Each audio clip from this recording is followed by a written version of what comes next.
Are you a fan of pro wrestling, comedy, and combat sports? Then we have the podcast for you because we cover that and much, much more.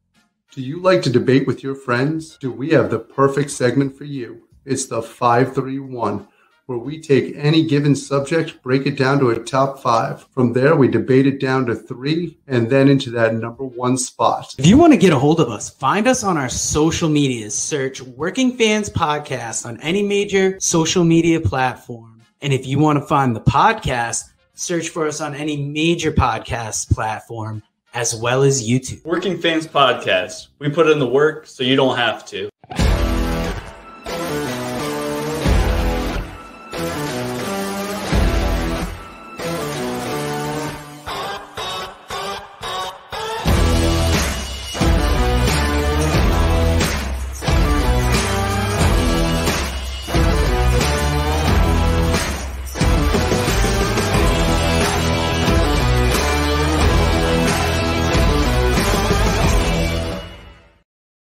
Fans, welcome back for Working Fans Saturday, episode 56, where this week we will be discussing the Wrestle Kingdom 16 card that happened this past week in Japan.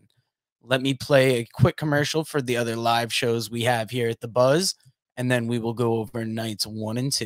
You Western competition, bring on the competition. We need some competition. Y'all ain't no competition. It's time to ball. Yeah, shout it, time to brawl. Cause see, we bout to stomp y'all from the jump ball. Be worried, not at all. Your team is gonna fall. Hope you learn something from it, cause we schooling all of y'all. Putting you to shame. Don't hate you even came. Bringing the pain to anybody coming through the lane. Simple and plain, we gon' play it like we playing dames. Ain't got a chance, even if we give away the game. So hope you brought your best. Go put your skills to the test. An early off season, about to lay your team to rest. Chalk is another loss. That's what it's gonna cost. Go with your instincts if you're having second thoughts. Your buck, this is where it stops, player. From the point to the center, whole team got hops, player. We be the kings of this division, here to knock you out the box, player. Just wait until I get the rock, player. We tired of playing losers. Oh, y'all think y'all some winners? No matter who we up against. Now, like most modern wrestling pay-per-views, Wrestle Kingdom has stretched out over 2 nights. Here is the card for night 1. Since the graphics are a little hard to read, I'll give you a quick rundown. The first match of the night was the New Japan Rambo. Think of it like a Royal Rumble where the top 4 people go on to a match the next night for the King of Pro Wrestling title. The first match on the show proper was Yo versus Sho. The second match was a 6-man tag match, Rocky Romero, Ryusuke Taguchi, and Hiroshi Tanahashi versus El Phantasmo, Kenta, and Taiji Ishimori. The next match, another 6-man tag match, was the Great Okan, Jeff Cobb, and Will Ospreay, the United Empire, versus Bushi, Sanada, and Tetsuya Naito. The following match was Katsuyori Shibata making his in-ring return in an exhibition. Match after that, Evil versus Tomohiro Ishii for the never open weight title. Hiroki Goto and Yoshihashi versus Taichi and Zack Sabre Jr. for the IWGP tag title.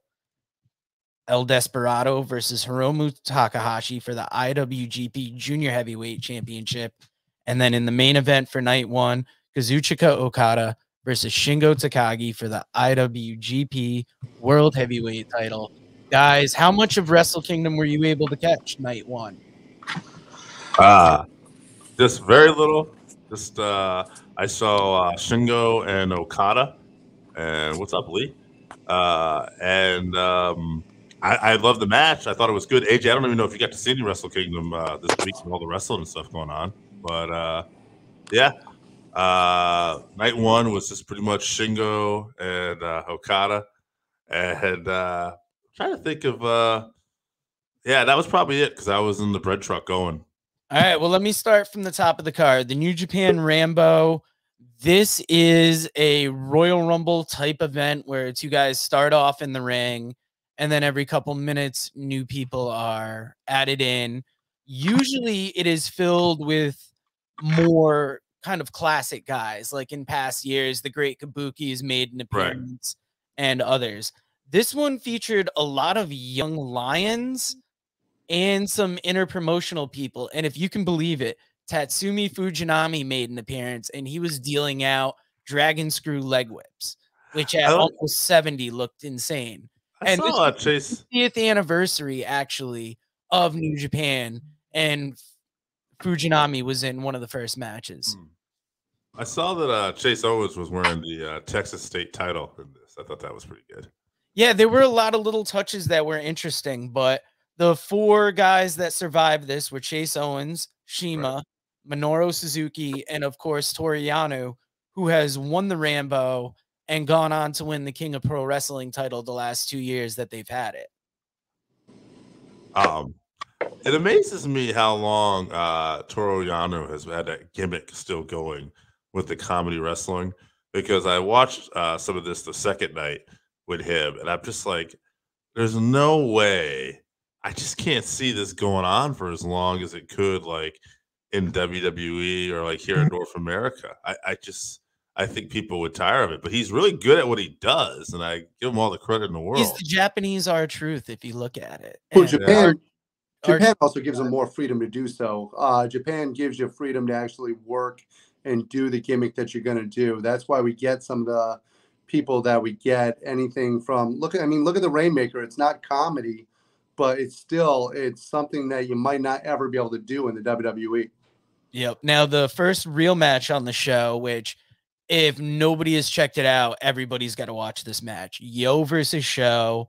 If you saw them in the United States a few years ago, they were on excursion as the Tempura Boys. They are Roppongi 3K. Show is now known as the Murder Machine. And if you watch this, obvious heel face dynamics. Show is wearing all dark. Yo is wearing all white. This was as athletic a match as you would expect, and it was amazing. Following that, there were 2 6-man tag matches. They weren't anything big. They were really just setting up things the following night. Great Khan, Jeff Cobb, and Will Ospreay was probably the more interesting of the two versus Bushi, Sonata, and Naito. But following that, Shibata versus the mystery opponent. It was set up to be an exhibition match. It turns out to be a full-on regular wrestling match versus Ren Narita. Narita being one of the students on excursion that has learned under Shibata, and Shibata is basically his teacher. And this match was amazing. Like, I know a couple people in our group on Facebook, they've got misgivings about Shibata getting back into the ring and they don't appreciate it. But I thought this match was amazing. I think it's got a chance for match of the year. Anytime you get 2 actual wrestlers like that, a student working with a teacher, you're going to have a certain amount of chemistry because they're so used to working together and they're so used to each other's styles. And it paid off big time in this match. Also, Shibata going into business for himself by a lot of reports too, talking about how New Japan was not aware that he was going to grab the microphone and say, "Look, this is going to be just a regular pro wrestling match instead of an exhibition match." They were putting that over on commentary. To me, I feel like it was set up all along. I feel like they advertised it in a way that if they didn't get it or if he wasn't ready, they weren't going to rush him into it. But I feel like this is what they've been wanting all along. And maybe that match with Zack Sabre, where it was an honest to God exhibition, maybe that was the point where they're like, maybe we have something here. I don't know. Like, it's weird in the past couple of years. This week. Oh, yeah. Thor's up in the back. She had to make an appearance. Dude, Thor in the house. But now you see with concussions in wrestling, is it giving it time? Is it a safer style? How are they coming back into the ring and being allowed to? Well, there's a lot of progression in, we're still learning a lot of stuff with brain injuries too. Yep. Now, moving on, Evil versus Tomohiro Ishii for the never open weight title. This was a dead spot on the show, and personally, I don't like Evil. I wish they would do something better with how they're presenting him. Randy's in the house. Lee Thorne is in the house. He's got an AEW podcast that I'm going to be soon to hopefully help him out on. Dan Backley in the house. Cage My IQ. But to me, Evil's a dead spot in the show, and I'm surprised he beat Ishii for the title. I like Hiroki the fact that Goto he's going on and record with the fact that he stands up against evil. If evil is going to happen, Joe is against it. yeah, it's good to see they're building up. Yo, Backley was watching Wrestle Kingdom. Backley, what was your match of night one? Because Hiroki Goto and Yoshihashi defeated Taichi and Zack Sabre Jr. for the IWGP tag titles. I had mid-level expectations going in. I almost like this match better than anything on the court before it. Now, when you come into the main event and the semi-main event, El Desperado defeated Hiromu Takahashi for the IWGP Junior Heavyweight Championship. I like this concept because it's the best of the Super Junior winner going up against the champion. There's stakes going in, and it makes it more interesting to see. And in the main event, sorry, they had stakes going in, and they ended up giving us a whole lot of sizzle. yes. Now, going into the main event, probably the only match that you guys might have seen on night one, Okada defeats Shingo Takagi for the IWGP World Heavyweight Championship. Yeah. This felt like a main fight going in, and main events are on Wrestle Kingdoms are always huge. Yeah. I mean, I thought Okada was going over in that. I wasn't overly surprised by that. He did look great as always. He is still one of the best in the world, if not the best in the world. So good for Okada. Yeah, I thought this was one of the best years Shingo's ever had, but at the end of the day, Okada's the guy. Like, I thought this was all a detour to eventually get the belt on Okada. Yeah, and it wouldn't be a pay-per-view event in the modern era if we weren't going 2 nights. Now, let me take down this comment so we can see this banner a little better. But how do you guys feel about the 2-night pay-per-view stack?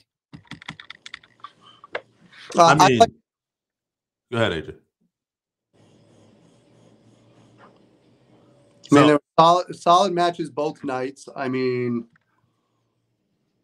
I think they're stretching out the pay-per-views a little too much. Now, if you look at the card here, we got Togi Makabe, Yuji Nagata, Tomoaki Honma versus Bad Luck Fale, Jado, and Gato to kick off the Dark Show portion of the match. You got Hiroshi Tenzan, Satoshi Kojima, and Master Wato versus El Desperado, Yoshinobu Kanemaru, and also Shingo Takagi, Hiromu Takahashi, and Bushi versus Taichi, Zack Sabre Jr., and Doki. They give you 3 dark matches before the card even kicks off. And I would have just rather gotten to the card because the first real match, Taiji Ishimori versus El Phantasmo versus Robbie Eagles and Tiger Mask versus Ryusuke Taguchi and Rocky Romero, the winner getting the IWGP Junior Heavyweight title. Then you got Saya Kamatani and Tom Nakano versus Mayu Iwatani and the Starlight Kid. This is a Stardom feature match. The first time a Stardom match has made it to pay-per-view. The next match for the King of Pro Wrestling title had CIMA versus Chase Owens versus Toru Yano versus Minoru Suzuki. And a match for the never openweight 6-man titles, Hiroki Goto, Yoshihashi, and Yo took on Evil, Yujiro Takahashi, and Sho. And if you guys are getting tired listening to me reading this, imagine this going over a 5-hour card. Great Okan versus Sonata was next. Jeff Cobb versus Tetsuya Naito followed that. Hiroshi Tanahashi versus Kenta for the IWGP United States title. And in the main event spot, Will Ospreay versus Kazuchika Okada for the IWGP Heavyweight Championship. This is dragging out almost as much as watching 1974's The Wrestler. If you guys didn't see that, go find that on our YouTube channel. Yeah, night 3 happened today, and I'm going to wait till that comes on free on the network next week because there was some wild way you had to pay for it. And if you're going to get it on New Japan World anyways, I will check that out.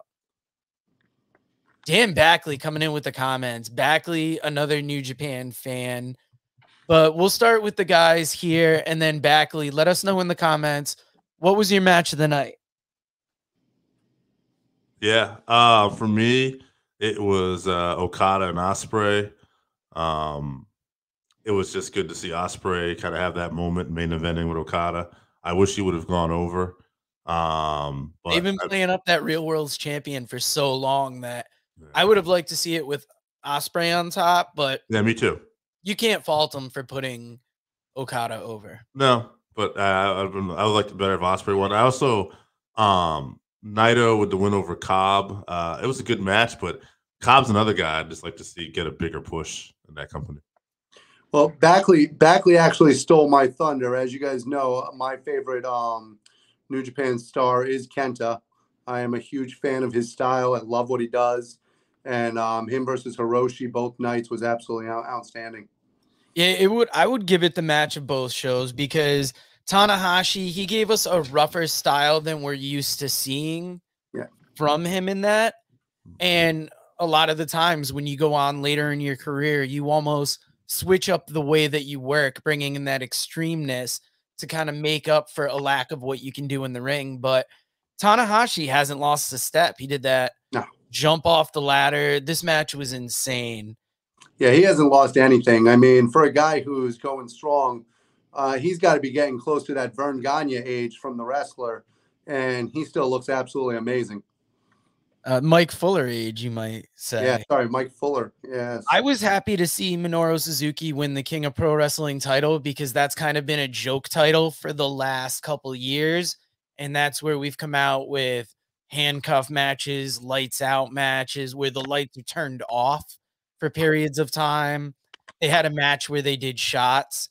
I like setting up what kind of sadistic rules Suzuki's going to put on it. And this could become a real worker's belt. And the WWE, if they felt the need to change the focus of the 24/7 title, you could almost learn something, I feel like, from this Suzuki run. Oh, 100%. However, since we both know, or all of us know, the WWE does not learn things, and that will not happen. 100%. Yeah, it was weird seeing, I think maybe the reason why this felt so stretched out is on night one, your undercard 6-man tag matches set up separate matches for night two.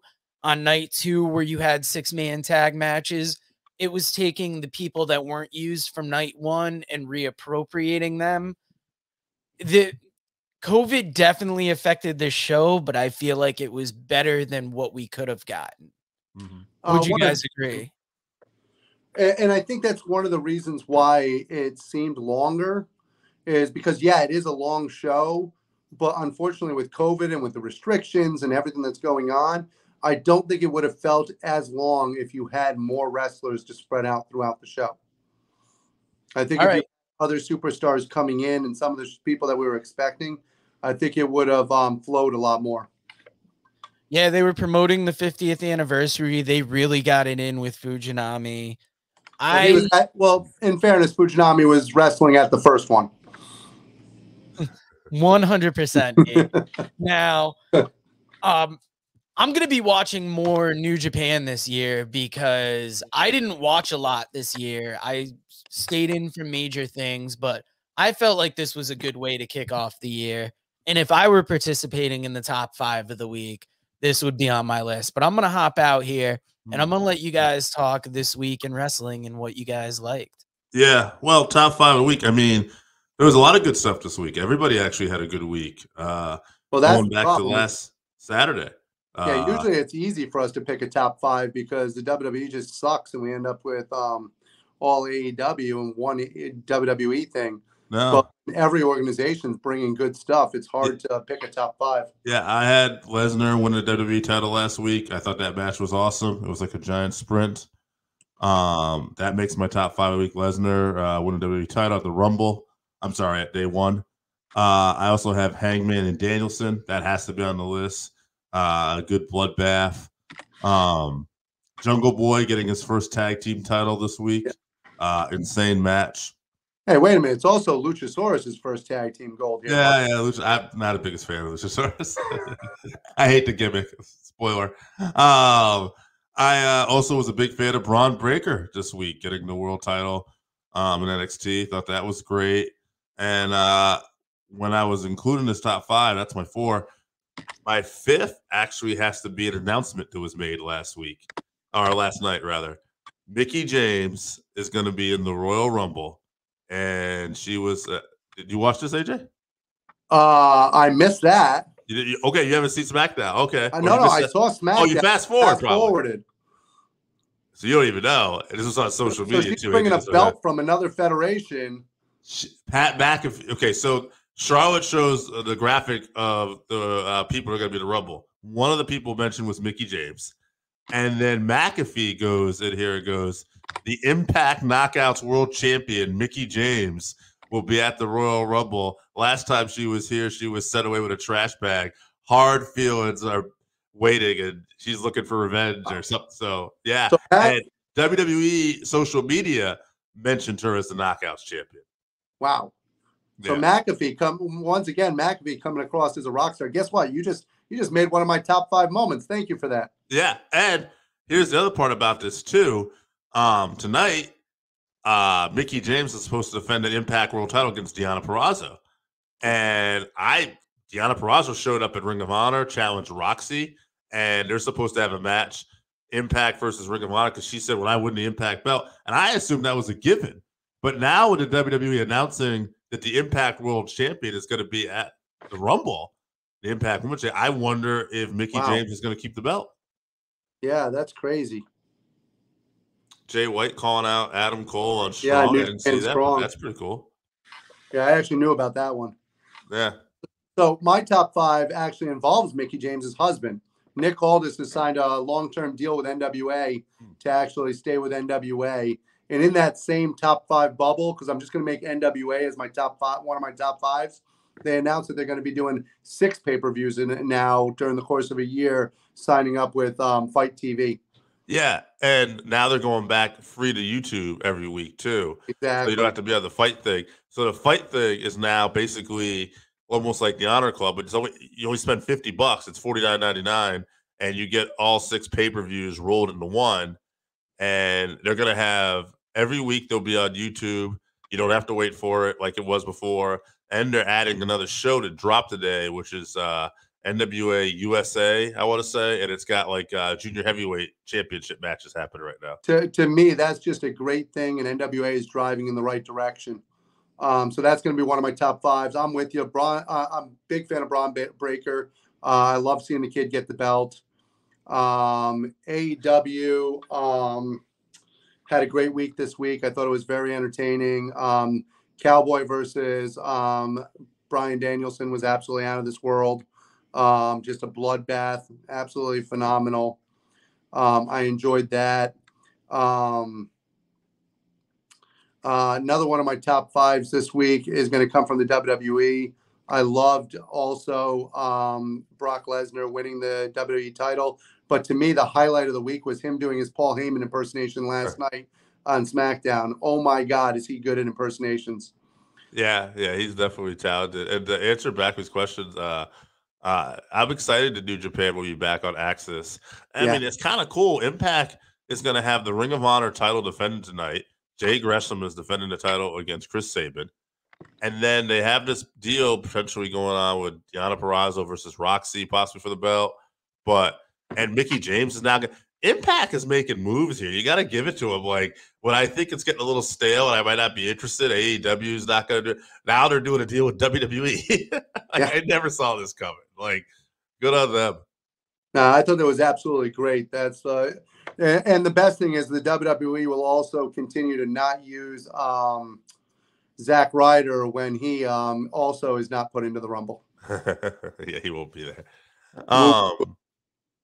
Yeah, also last night on SmackDown 2, Adam Pearce said he was going to find an opponent for the Rumble with Roman, and then at the end of it, we see Seth Rollins show up. So it looks like Rollins is going to be wrestling Roman now. Yeah. Randy, that's fantastic. I enjoyed the end of that. Randy Osgood with a good one there. Ciampa actually working the dark match on SmackDown last night. Yeah. So maybe we're going to see Ciampa up there. Jeff Jarrett in GCW. Yeah, Jeff Jarrett, GCW showed up and all dressed in black, hitting people with guitars, hitting that people with a guitar. You know what? Backley, that's going to be my number 5. Congratulations. Jeff Jarrett showing up. Jeff Jarrett and GCW. So here's another one this week too. I don't know if you would have caught this.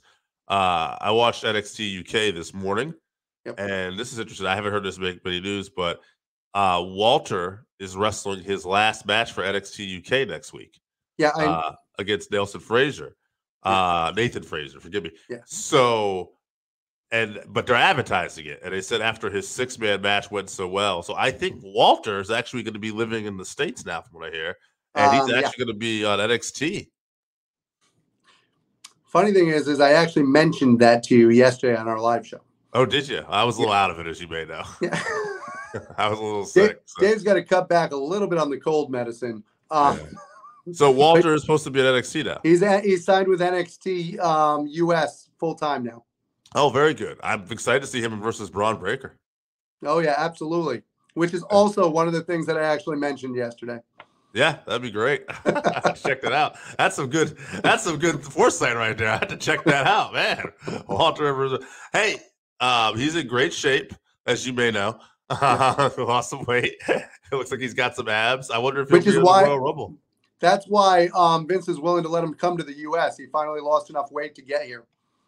Matt Cardona versus Joey Janela feud. Yeah, I don't know if you saw this, but Joey Janela posted some pics of him and Chelsea Green, but they're those classic old Photoshops like of Flair and Elizabeth, but it's him and Chelsea at the pool. Oh, I love man. it. I love those two. I think that they're going to be a great feud. Yeah, so that's kind of what I was thinking too. And I didn't hear that, but they kept Walter off to lose some weight and get into the States. I think Vince is going to love the style of Walter. I just don't know if he's going to like the look. That's what I'm a little concerned about. He might now that you can see some abs. Yeah. I don't know. I hope we get a good run. I mean, this guy is so... Like, he is so ready for a match with, like, Lesnar or Roman. Like, he could be a big-time player. Yeah. Let's just let him work. Like, Absolutely. we could get... Yeah, it's not going to take much to get in there. Like, he can do this. Speaking of someone who looks scary, they got to stop showing Vince McMahon on TV. My God, he looks like he could drop dead at any time, but he's got freaking arms the size of Cleveland. Looks like Rekigal and Bursky just attacked George South on NWA. Well, that's bullshit. George South, former guest of this show. Although I see Ligursky all the time on NEW, Northeast Wrestling, and he's a hell of a talent who's been around for a long time. Yeah, so to answer Randy's question, is there too much blood at AEW? I don't think so. No. I like think a little use blood it at the right times. Yeah. It's not like everybody's bleeding every single match. It is also possible. Maybe he means they don't know how to bleed correctly and they're just bleeding too much. I mean, there was blood in the women's match last week. Yeah, I don't think there's too much, though. Like, I think there's going to be some blood in wrestling. But well, I think some of it's also accidental. I think the women's match, some of it's intentional. Some of it is them just working hard and people getting busted open. Yeah, stuff happens, you know. Randy said, how good is Ricky Morton's son? Oh, yeah, Atlas apparently blew his knee out last night against Adam Cole. There was talk about that. Basically, Cole kind of took the lead and told him, if you're hurt, tap. Someone hurt in the front row. And, no, I could actually see his mouth telling him to tap. Yeah, you could hear him say tap. Yeah. But yeah, he also didn't hook on they tried to make it sound like he hooked on a freaking knee bar. He hooked on the most gentlest knee bar I've ever seen in my life. Yeah. He should have hooked it on the other leg, and he could have really cinched it in, to be honest with you. Yeah. Well, I mean, give him credit for taking control. It looks like Atlas probably got a little lost in that situation. Now, did you catch the fact that they compared him multiple times to Shawn Michaels in that match? I did not. They did. They kept saying he reminds me a lot of that kid from San Antonio that used to work. That's pretty funny. Oh, man. See, you missed the stuff about Mickey James. I missed the HBK references. Phoenix's arm, that was something, man. Luckily, just a dislocation. So I watched that as it happened, and I didn't see it the first time. It wasn't until I saw the headline and looked back at it that I actually saw it.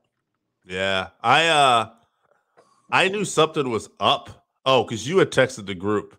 Yeah. But I know enough. I'm like producer Joe. I know enough to avoid things from you unless I talk to you specifically because you get excited in the moment. And so you and actually, believe it or not, Jake St. John had messaged a group, and I had tunnel vision. I'm like, I'm not looking at what any of these motherfuckers said. But I saw in a corner of my eye, I just saw the words Ray Phoenix. And so I was kind of in that back of my head as that match was rolling on. I was watching things, and I saw the table spot. I didn't see it, but I saw the ref come over there right away, and I saw how he fell, and I'm like, oh, okay, something happened here. So the reason why I didn't see it the first time was because the way they went through the table, right. It looked like it went into the side of Luchasaurus. So I was looking at Luchasaurus when he went through the first time. And then when I saw the injury, I went back and watched it, and I was like, oh, shit. Yeah, so back we talked about here, Phoenix arm, is it fractured? Should be back in 6 to 8 weeks, depending on second opinion. Yeah, it was just a dislocation. So as soon as he can hold the tag rope, he'll be back. That's a shot at Phoenix for not using the tag rope. Like many luchadors don't use the tag ropes. It was weird that the lights went out during this match. Like Alistair was going to come back, but then nothing happened. Yeah, maybe they were just playing mental games with us. Yeah, mental games. That's or somebody accidentally hit the button. That's the way they played it up. The old school announcers probably would have said something like that. AJ's looking jacked. Look at Randy over here. Wasn't it? Oh yeah, it was weird. The lights went off for 15 seconds. Thank you. Yeah, back increase with us. Brody King was supposed to debut. Okay, see, that makes sense to me, but Alistair was already up in the crowd. Andy, respecting the guns. But yeah, I'm excited though. A lot of good stuff coming up. Actually, Mickey James being in this Royal Rumble now kind of makes me a little more interested in this Hard to Kill pay-per-view. But I like the fact that the Royal Rumble's on a Saturday again. It's on a Saturday. That's awesome. You know what's also fun is also Michelle McCool's gonna be back too. By the way, she was one you like too. You know what else? You know what also is fun? The fact that people can tune in after the Royal Rumble and check out you and I doing a live recap of the Royal Rumble. How much fun would that be? Well, you know what's interesting. I wonder if Raquel will be in the Rumble. Yeah, maybe. I could see her being in there. But I gotta say, even though I was saying I'm a little more interested in the Hard to Kill pay-per-view tonight because I want to see what they do with Mickey and Deanna. Yeah. They are going up against a free Battle of the Belt show on TNT. Yeah, that really was not very nice of AEW. No. Interesting moment too. I don't know if Cody was in contact with someone with COVID or what, yeah. Like medical right.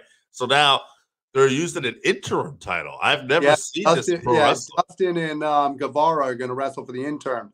Yeah. I can't wait to see Dustin get his first belt.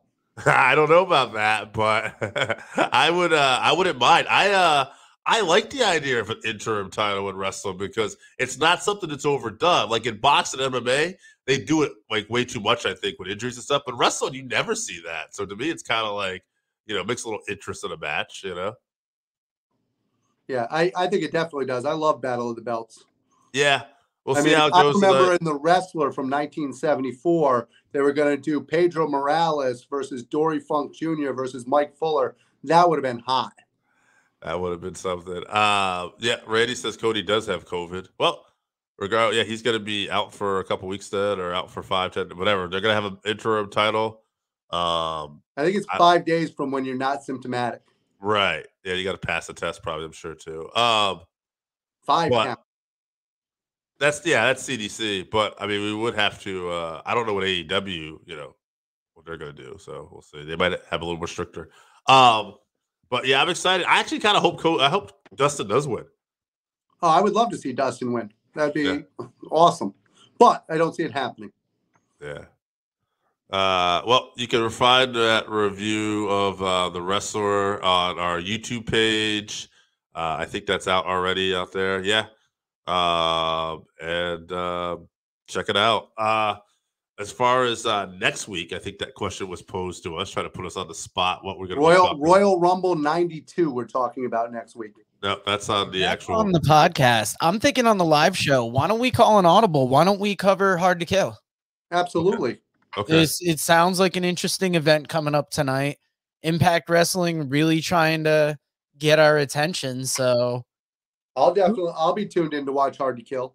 we'll do that for the live show next week. And guys, thank you for tuning in, and we will see you next week. Later. Where we do the work so you don't have to.